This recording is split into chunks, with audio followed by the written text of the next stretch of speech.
أعوذ بالله من الشيطان الرجيم. بسم الله الرحمن الرحيم. ما ننسخ من آية أو ننسها نأت بخير منها أو مثلها. ألم تعلم أن الله على كل شيء قدير. ألم تعلم أن الله له ملك السماوات والأرض وما لكم من دون الله من ولي ولا نصير. أم تريدون أن تسألوا رسولكم كما سئل موسى من قبل ومن يتبدل الكفر بالإيمان فقد ضل سواء السبيل. ود كثير من أهل الكتاب لو يردونكم من بعد إيمانكم كفارا حسدا من عند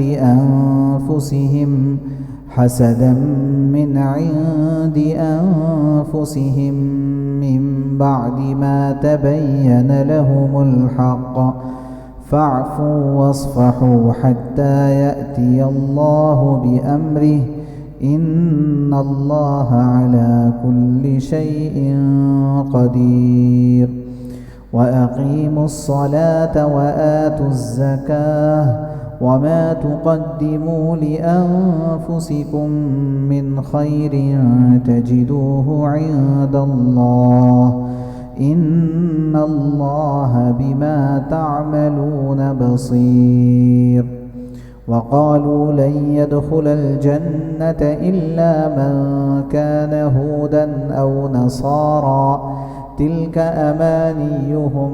قل هاتوا برهانكم إن كنتم صادقين. بلى من أسلم وجهه لله وهو محسن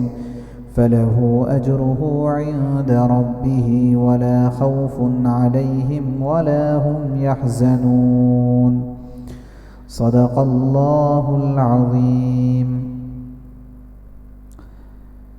یہ سورہ بقرہ آیت نمبر 106 سے آیت نمبر 112 تک تلاوت کی گئی ہے. ان آیات میں جو سب سے پہلا حکم اللہ تبارک و تعالیٰ کا ہے وہ دراصل ایک بات کی وضاحت ہے. کفار و مشرکین کی جانب سے ایک پروپیگنڈا کیا جاتا تھا اور وہ صرف اس زمانے کی بات نہیں ہے. آج اسی پروپیگنڈے کو لے کر کے بہت کچھ اچھالا جا رہا ہے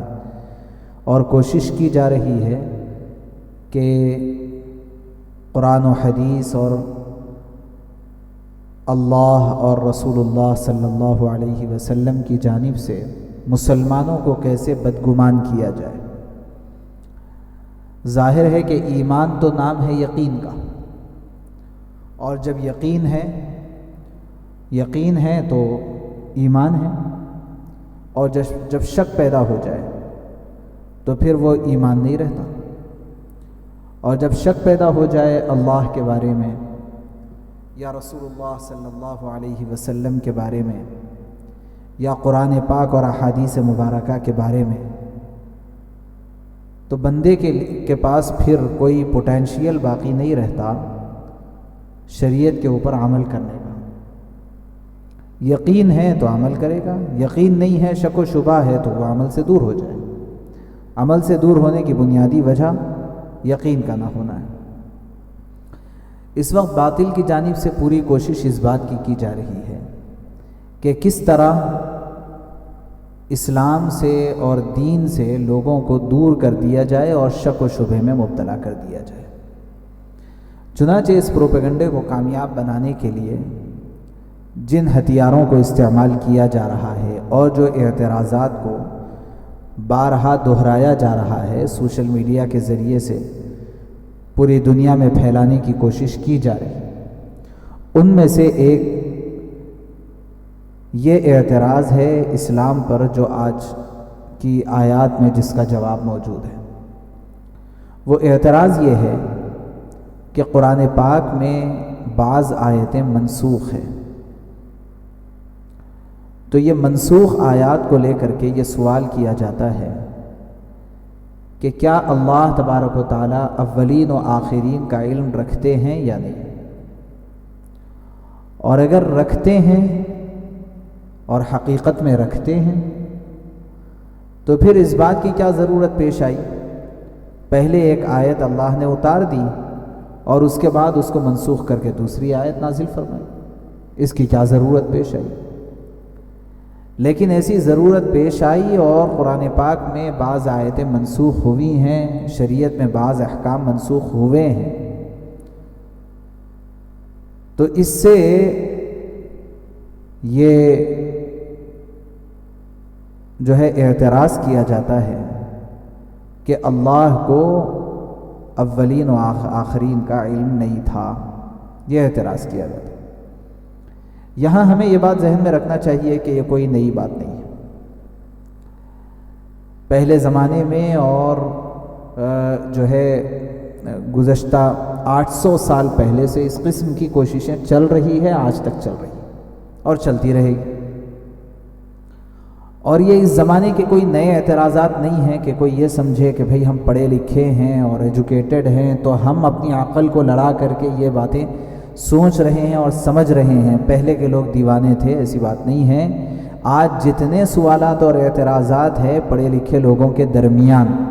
وہ سارے کے سارے وہ اعتراضات ہیں جو پہلے کیے جا چکے ہیں، کسی کا ان کا اپنا پیدا کردہ کچھ نہیں ہے۔ اور اب تو چیٹ جی پی ٹی کا زمانہ آ گیا، اے آئی کا زمانہ آیا، تو پھر اب تو کریٹیوٹی اور بھی ختم ہو گئی، خواہ وہ اچھائی میں ہو کہ برائی میں ہو، اپنی طرف سے پیدا کرنے کا کچھ نہیں رہ گیا اب۔ تو یہ ایک سوال کیا جاتا تھا اور آج تک کیا جا رہا ہے۔ اس سلسلے میں پہلے ہم کو ایک ترتیب سمجھنے کی ضرورت ہے،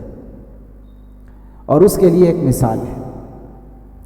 اگر کوئی بیمار ہو اور مریض ہو، وہ ڈاکٹر کے پاس جائے اور اپنی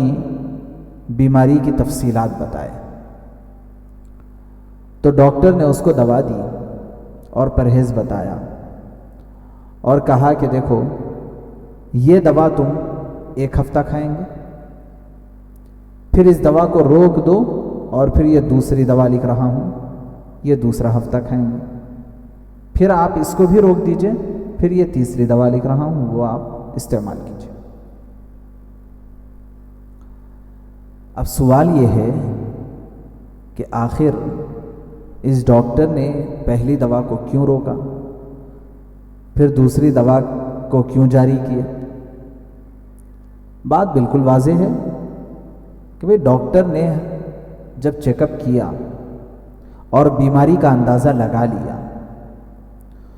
تو اس کو اس کے علم کی وجہ سے، اس کے تجربے کی وجہ سے اس بات کا اندازہ ہو گیا کہ اتنے دن اس دوا کے استعمال کے نتیجے میں یہ بیماری اتنی مقدار میں کم ہو جائے گی، تو اب یہ دوا کو پھر ہٹا دینا چاہیے، اور پھر اگلے ہفتے میں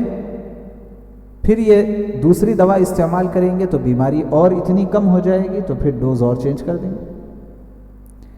تو یہ جو ڈوز چینج کر رہا ہے کہ پہلی دوا کو وہ منسوخ کر رہا اور دوسری دوا کو جاری کر رہا ہے، اور پھر دوسری دوا کو منسوخ کر رہا ہے اور تیسری دوا کو جاری کر رہا ہے، سوال یہ ہے کہ کیا یہ اس بات کی علامت ہے کہ ڈاکٹر کو پتہ نہیں تھا کہ کون سی دوا دینا چاہیے تھا؟ جب ایک دوا دیا تو اس کے اندر فائدہ نہیں ہوا تو دوسری دوا دے رہا ہے، یہ کہا جائے گا؟ یا یہ کہا جائے گا کہ یہ تو ڈاکٹر کے بہت زیادہ تجربے کار اور جانکار ہونے کی علامت ہے کہ اس نے پورے کورس کو ایک ہی مرتبہ میں ڈیزائن کر دیا، اور اسے اس بات کا اس کے تجربے کی وجہ سے، علم کی وجہ سے اندازہ تھا کہ بس اتنے دن میں یہ اتنا فائدہ ہو جائے گا، پھر اس کو ڈوز چینج کر کے دینا پڑے گا۔ سوال یہ ہے کہ ان دونوں میں سے کون سی بات بہتر ہے اور عقل مندی کے قابل ہے؟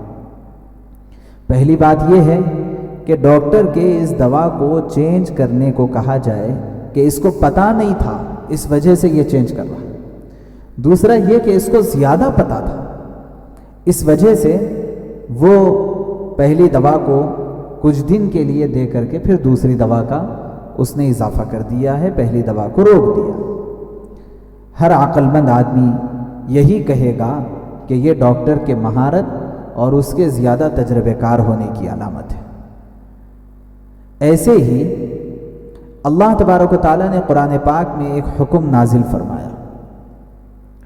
پھر اس حکم کے سلسلے میں کچھ دن اس حکم کو رکھا، پھر اللہ نے اس حکم کو منسوخ کیا اور دوسرا حکم نازل فرمایا۔ کیا یہ اس بات کی علامت ہے کہ اللہ کو پہلے سے پتہ نہیں تھا اس لیے ایسا کیا، یا یہ اس بات کی علامت ہے کہ اللہ کو پتہ تھا کہ اتنے دن کے لیے یہ حکم دیا جا رہا ہے اور اس حکم کے نتیجے میں جو فائدہ ہونا ہے وہ ہو جائے گا اور پھر اس کے بعد دوسرا حکم دیا جائے گا؟ اللہ کو اس بات کا پتہ تھا۔ ظاہر ہے کہ دوسری بات صحیح ہے کہ بعض احکام اللہ نے لمیٹڈ ٹائم کے لیے اور بعض احکام اللہ نے کچھ محدود وقت کے لیے نازل فرمائے تھے، اور اللہ کے علم میں تھا کہ یہ حکم اتنے ہی دن رہنا ہے، اس کے بعد پھر ہم دوسرا حکم نازل کریں گے۔ چنانچہ پہلے حکم یہ تھا کہ اگر کوئی شخص کسی کے انتقال کا وقت قریب آ جائے تو اپنی وراثت کے سلسلے میں کس کو کتنا دینا ہے وصیت کر کے مرنا ضروری تھا، کہ مرنے والا وصیت کر جائے کہ آپ کے ترکے میں کس کو کتنا ملے گا۔ اس سے پہلے صورتحال کیا تھی؟ اس سے پہلے صورتحال تو جنگل راج کی تھی۔ جنگل راج کی تھی کہ مرنے والا جیسا ہی مرتا تو کوئی اصول نہیں، کوئی ضابطہ نہیں، زمانے جاہلیت میں جس کا جو بس پڑتا وہ اس چیز کو اٹھا لیتا اس کے سامان میں سے۔ اب اللہ تبارک و تعالیٰ نے حکم بتدریج دیا، وہ تدریجاً حکم یہ دیا کہ پہلے تو لوگوں کے اندر اس بات کی صلاحیت پیدا کی کہ دیکھو یہ جنگل راج تو نہیں چلے گا، سسٹم کے تحت آؤ، اور سسٹم یہ بنا دیا کہ مرنے والے کو چاہیے کہ مرنے سے پہلے وصیت کر جائے۔ تو اس طرح سے ایک ٹائم گزرا کہ اتنے ٹائم میں لوگوں کو اس سسٹم میں لایا گیا اور اس سسٹم کے تحت اس کی وراثت تقسیم ہونے لگی۔ اللہ کو پتہ ہے، جیسے ڈاکٹر کو پتہ ہے کہ یہ دوا کتنے دن میں کتنا کام کرے گی، اللہ کو پتہ ہے کہ یہ حکم کی وجہ سے لوگوں کے اندر کتنا ڈسپلن آئے گا، اور جب ڈسپلن آ جائے گا تو پھر اس کے بعد اگلا حکم دیا جائے گا۔ چنانچہ جب اس سلسلے میں کچھ ڈسپلن آ گیا تو اللہ تبارک و تعالیٰ نے پھر وراثت کی تفصیلی آیات نازل فرمائی۔ یوصیکم اللہ فی اولادکم للذکر مثل حظ الانثیین فإن کن نساء فوق اثنتین فلہن ثلث ما ترک۔ بہت تفصیل سے پورا ایک رکوع تفصیل سے آیات اللہ نے نازل فرمائی کہ دیکھو تمہارے قریب کون کتنا ہے تم زیادہ نہیں جانتے، اللہ تبارک و تعالیٰ زیادہ جانتے ہیں کہ کن کو کتنا حصہ ملنا چاہیے اور کن کا حق کتنا ہے، یہ اللہ زیادہ جانتے ہیں۔ لہٰذا جب کچھ تم ڈسپلن میں آ جائیں تو اب اور ڈسپلن میں آ جاؤ، اور یہ پوری تفصیل اللہ نے بیان فرمائی کہ مرنے والا مرد ہو، مرنے والی خاتون ہو، اور اس کے ورثاء میں کتنے مرد ہوں اور کتنے خواتین ہوں، کس کو کتنا ملے گا، کیا ہے، پوری تفصیل اللہ نے بیان فرمائی۔ اب اس حکم کو لے کر کے اگر کوئی احمق اور بے وقوف یہ کہے کہ اللہ کو پتہ نہیں تھا اس لیے اللہ نے ایک حکم نازل کر دیا، پھر جب اندازہ ہوا کہ یہ جو حکم نازل کیا گیا ہے یہ امپلیمنٹ نہیں ہو پا رہا ہے تو اللہ نے اس کو منسوخ کر کے دوسرا حکم نازل کیا، یہ کہنا دراصل کہنے والے کے احمق ہونے کی اور بے وقوف ہونے کی دلیل ہے۔ حقیقت یہ ہے کہ نسخ کا نظم و ضبط، آیات کے منسوخ ہونے کا نظم و ضبط اللہ کے علم کے محیط ہونے اور اس بات کی علامت ہے کہ اللہ تبارک و تعالیٰ اولین و آخرین کے حالات کو جانتے تھے، اس لیے کچھ احکام اللہ نے لمیٹڈ ٹائم کے لیے نازل فرمائے اور اس کے بعد پھر وہ حکم کو روک کر کے دوسرا حکم نازل فرما دیا۔ یہ تفصیل ہے نسخ کے سلسلے میں، اسی لیے بعض آیات قرآن پاک میں منسوخ ہوئی ہیں،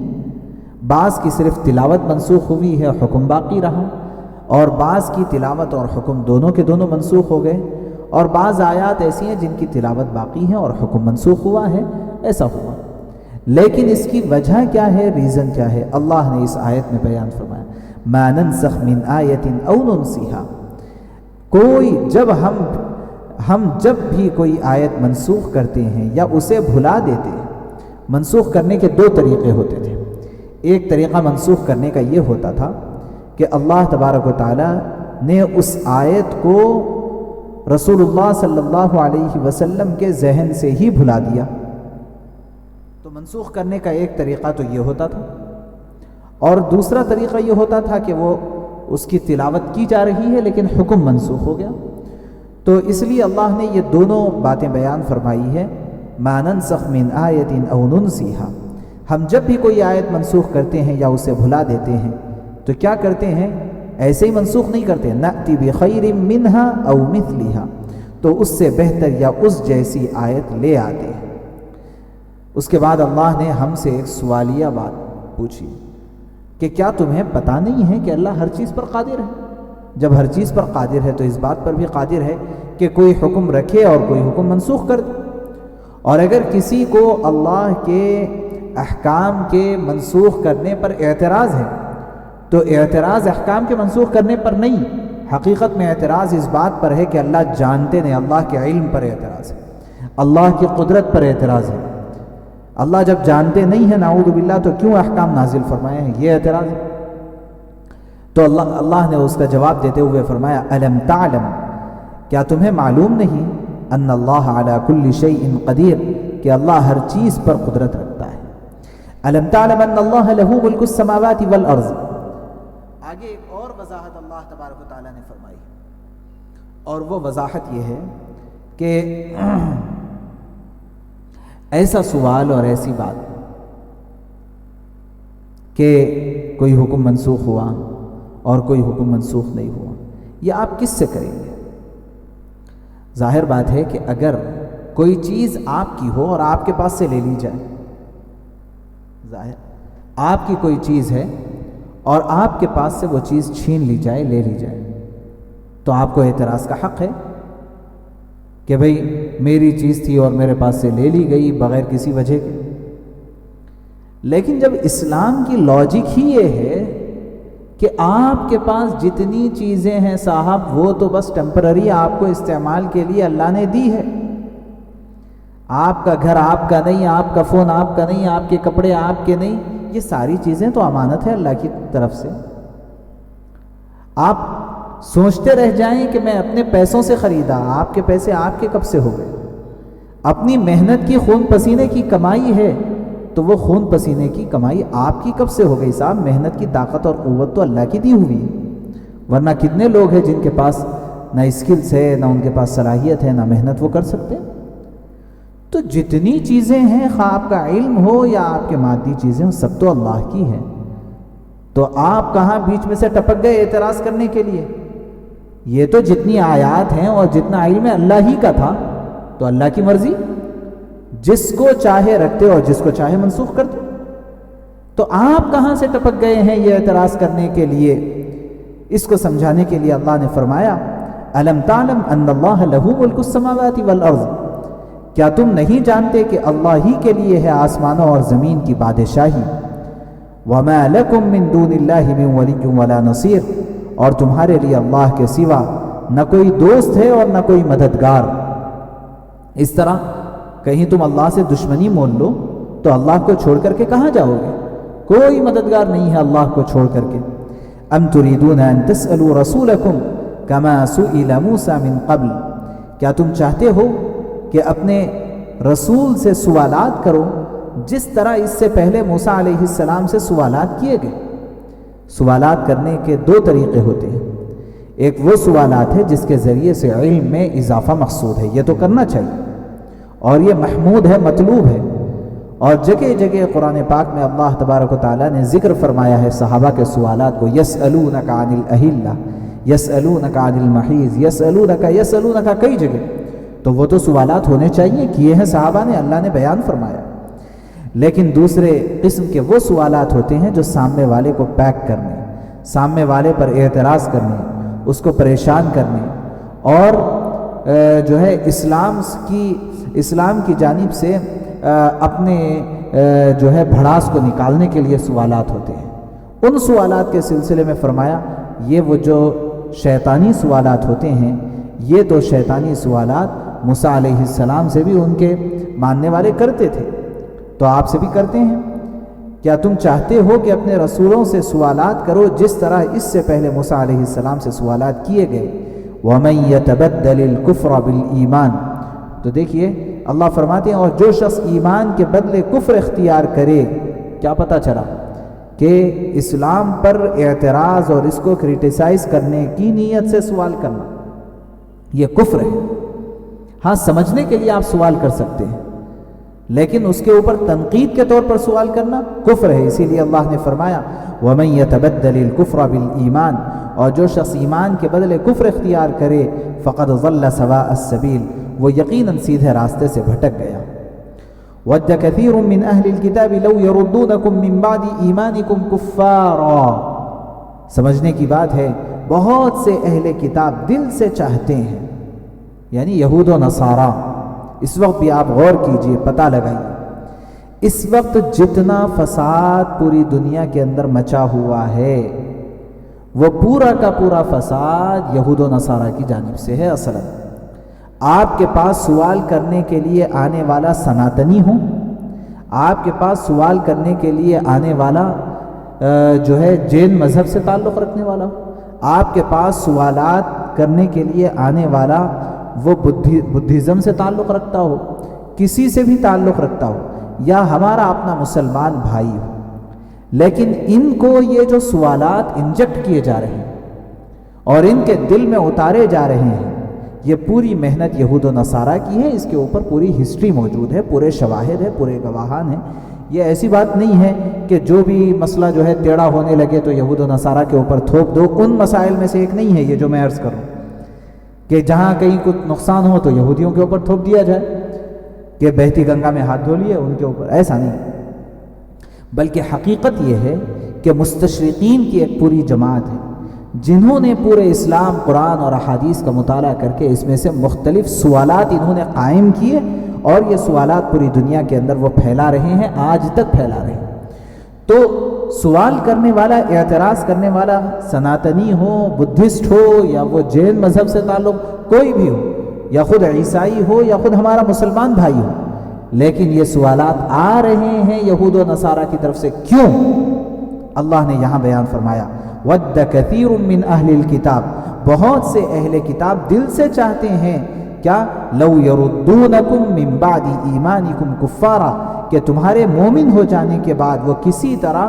پھر تم کو کافر بنا دیں. وہ یہ چاہتے ہیں، ان کی دلی خواہش ہے، وہ تم کو کافر بنانا چاہتے ہیں، تو ایسے ہی کریں گے.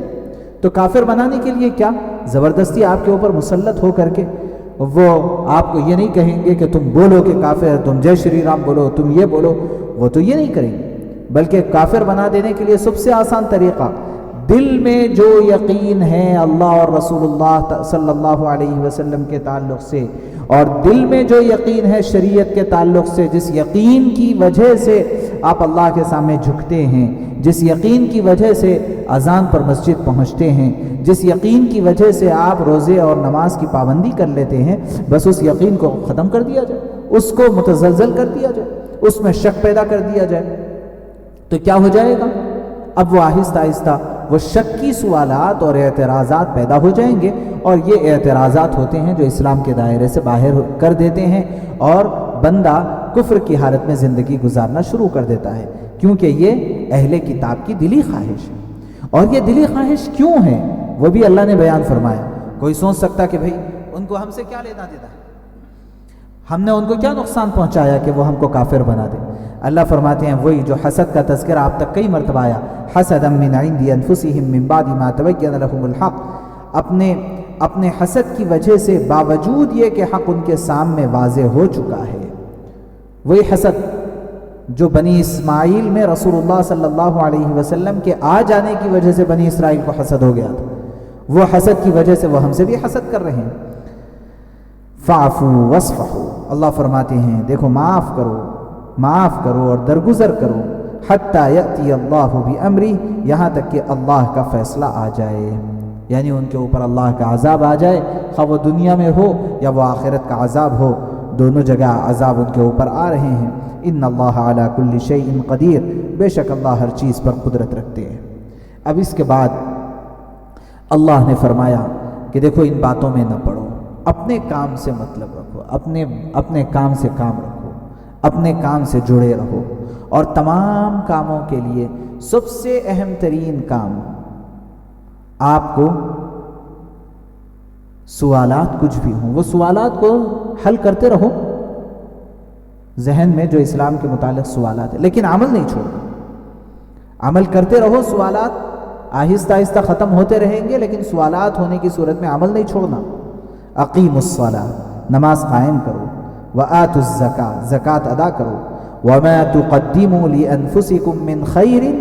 تجدوہ عند اللہ۔ اب نماز قائم کرو، زکوٰۃ دو، بولتے ہی کسی کے ذہن میں کیوں میں نماز کیوں قائم کروں صاحب، میں اللہ کا فائدہ کیوں کروں، زکوٰۃ دے کر کے میں اللہ کا فائدہ کیوں کروں؟ اللہ فرماتے ہیں دیکھو نماز قائم کرنے اور زکوٰۃ دینے کا حکم اس لیے نہیں ہے